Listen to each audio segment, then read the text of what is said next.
তো hello guys, কেমন আছো সবাই? আশা করি সবাই ভালো আছো। তো আজকের ভিডিওটা একটু ধামাকাদার হতে চলছে, কারণ কারণটা হলো যে যারা দীঘা ঘুরতে আসছো তারা অবশ্যই এই জায়গাটা ভিজিট করো।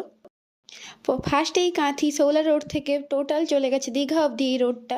তার মধ্যে তুমি অনেক সুন্দর ভিউ দেখতে পাবে, যেটা আর কোথাও দেখতে পাবে না। দেখতেই পাচ্ছ এখানে ঝিনুক ভর্তি, একটা ব্রিজের নিচেই দেখতে পাচ্ছ এতটা ঝিনুক, ভাই রে ভাই।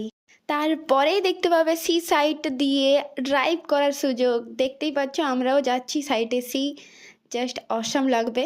যারা যারা দীঘা ঘুরতে আসছে অবশ্যই এই রোডটা ভিজিট করো, নিজেদেরও খুব ভালো লাগবে, দেখতেই পাচ্ছ। আর যারা ভিডিওটা দেখছো তারা তাড়াতাড়ি করে লাইক করো। হ্যাঁ গাইস, যারা ভিডিওগুলো দেখছো একটু সাপোর্ট করতে থাকো। আমি দীঘার আশেপাশে জায়গাগুলো দেখাতে থাকবো, যে কত সুন্দর সুন্দর জায়গা আছে যেগুলো তোমরা ভিজিট করতে পারবে। তারপরে একটু মলে আসি কেনাকাটা করার জন্য, তারপর কিছু ড্রেস কিনি, তারপর বাড়ি যাই। তো আজকের জন্য এইটুকুই ভিডিও রইলো, টাটা।